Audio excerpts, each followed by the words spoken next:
thesewingcourse.com. Now, this website, thesewingcourse.com, is structured in such a way that we are going to show you how to start sewing from scratch. So if you don't know how to sew or you cannot sew, you have definitely come to the right place. Now, in this first exercise, I'm going to show you all of the basic equipment that you're going to need to be able to get yourself to start sewing. Okay, and you're probably thinking, crikey, you know, this is going to be quite a daunting task. It's not, it really isn't. And once you get the hang of it, you will really, really enjoy what you're doing. Okay, now I have got all of my equipment set out, so let's get started. Right, I'm going to run through all of the tools, but not in order of importance, because quite literally they're all important. Okay, so I'm just going to start off randomly, not in alphabetical order or anything like that. So basically the first thing I always use is a tape measure. Okay, now I like to use tape measures with centimetres on one side and inches on the other.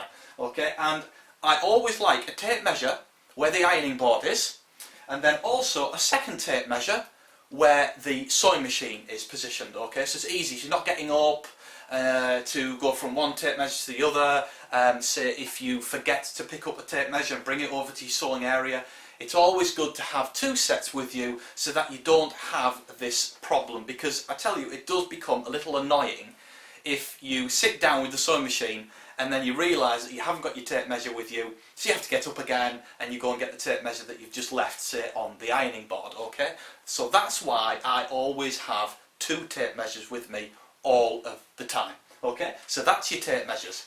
Now the second thing is scissors. Alright, now there is quite a few different types of scissors. Now I have just your normal fabric scissors, okay, quite large.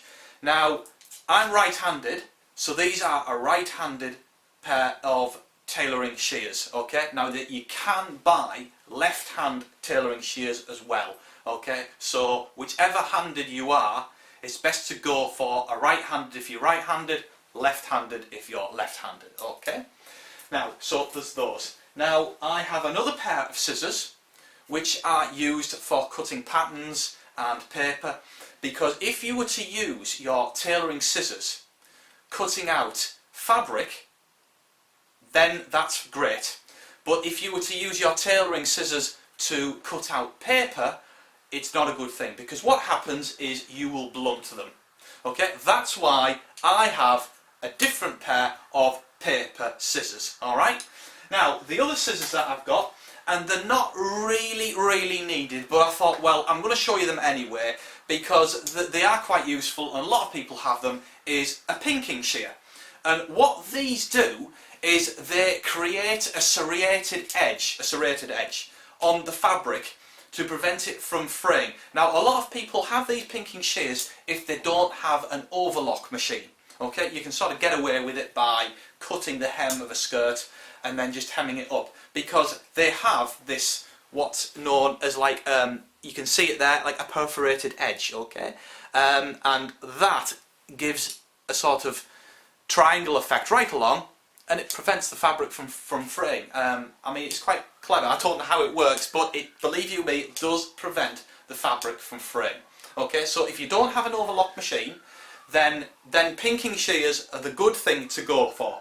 Alright, so the next thing is smaller scissors. Alright, now basically again I have two sets of small scissors, and what these are is for cutting little notches in your fabric, for cutting threads when you've finished sewing a part of the fabric. Okay, so again I have one by the sewing machine and one by the ironing board.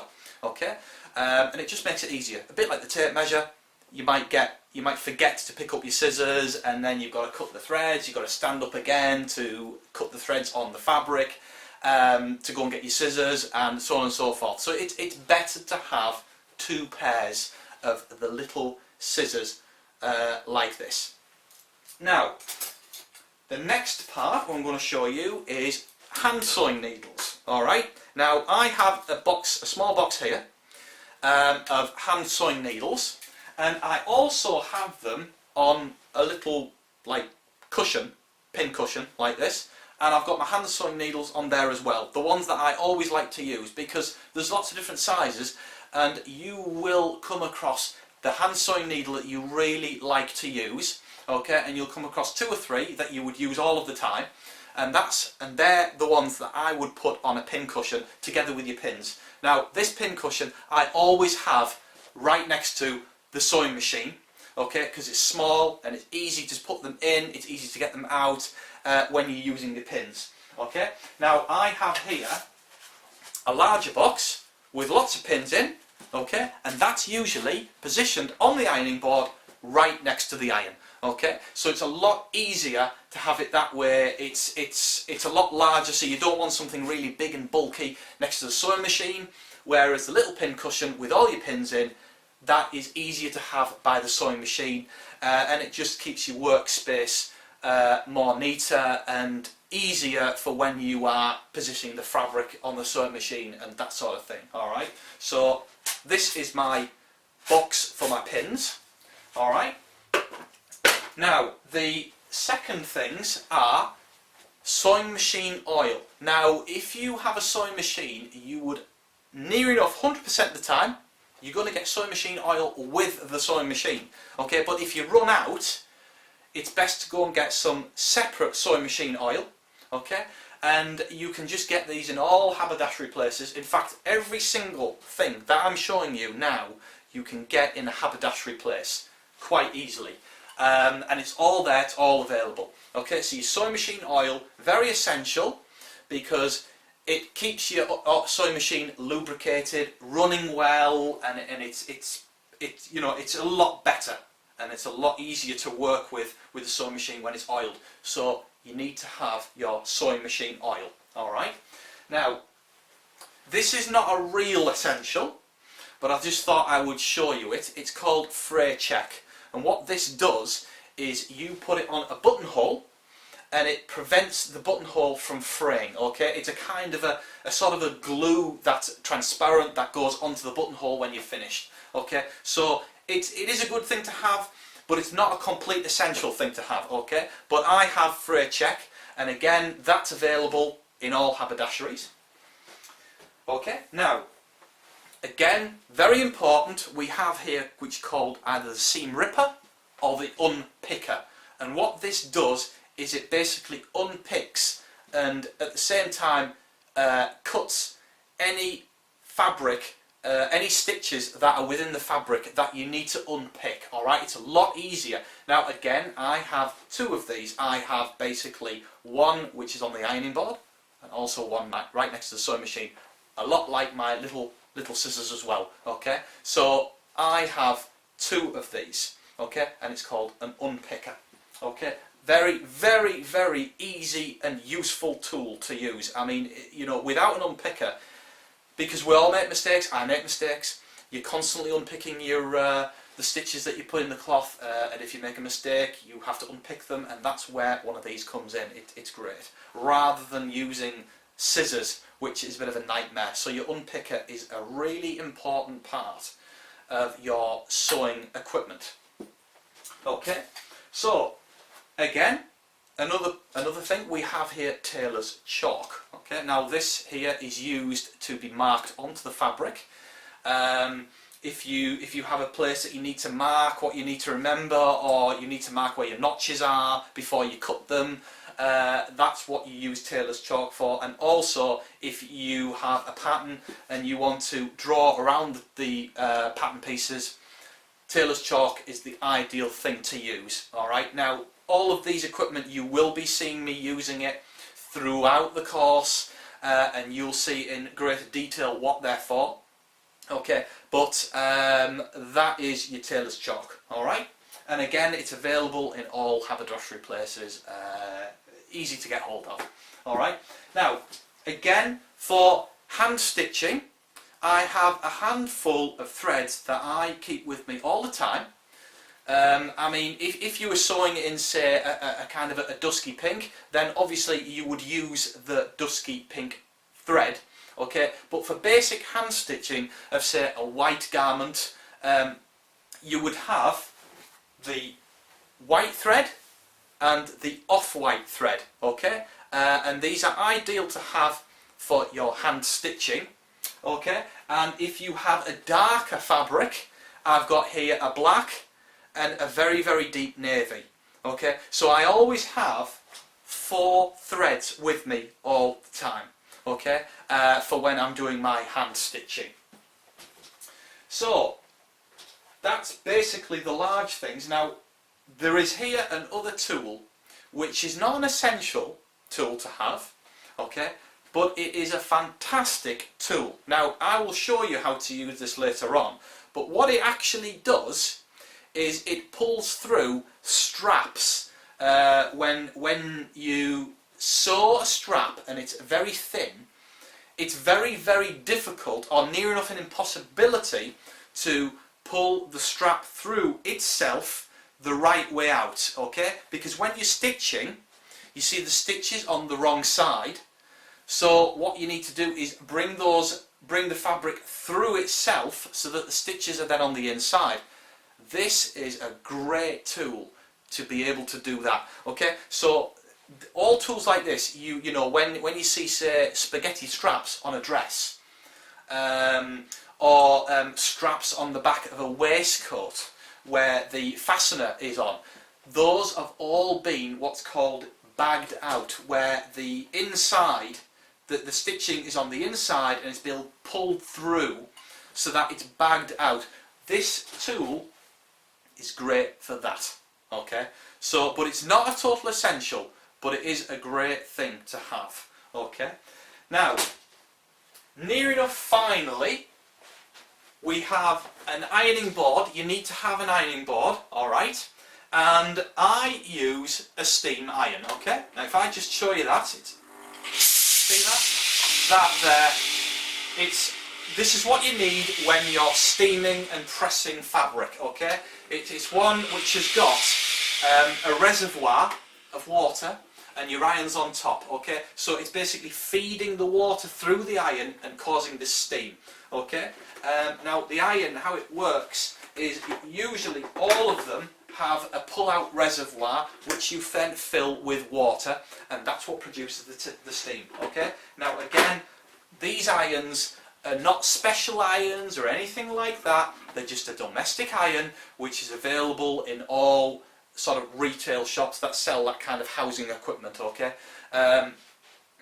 So this is just a nice iron. Make sure you get a nice steam iron like this, so that you produce really, really nice results when you're sewing. And eventually, when you get more competent, when you're sewing your garments together, alright, you need a steam iron, okay? Because ironing it's near enough, I would say 80% of the time you're ironing compared to when you're sewing. I'm always ironing and pressing all the time, and that's what makes a garment really nice, is pressing all the time. When you stitch a seam, you then immediately press it. It's ideal for that, okay? So that's your iron with a steam generator, okay? Now, again, I have here my button box, okay? And it's just full of buttons, lots and lots of buttons, which again I've collected over the years, alright? So there's just so many buttons, and you'll just collect them over the years if you really do get into sewing, okay? So I'm not saying go out and buy hundreds and hundreds of different buttons, okay? What you need to do is, when you're sewing something and you need buttons for that project, just buy the buttons you need. And eventually you will amass a collection of buttons, because you'll come back with the wrong button, or and then that will be spare, or you might not like a garment anymore, so take the buttons off that garment and keep your buttons in a sort of button box, okay?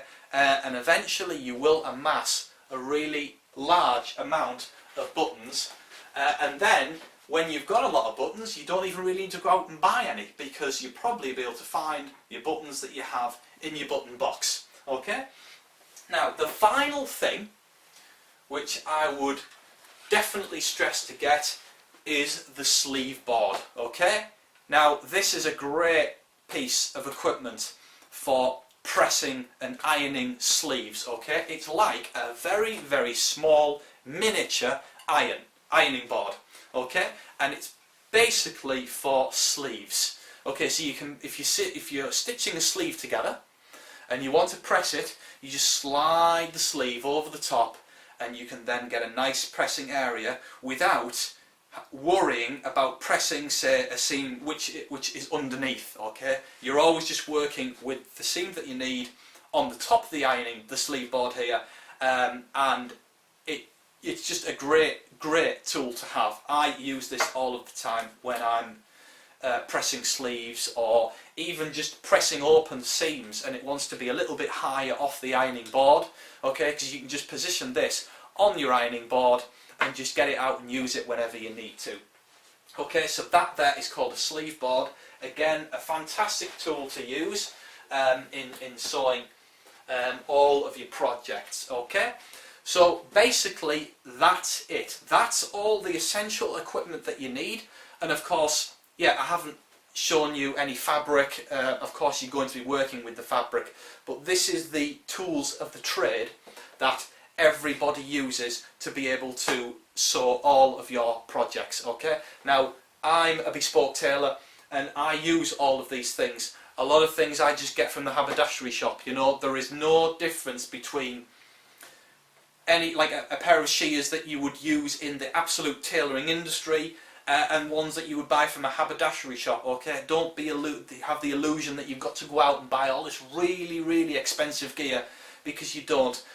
All of these things produce the same results, and it's down to you how you sew it. Okay, so that's it. That's all of the tools, and we are now ready to go on to the next exercise.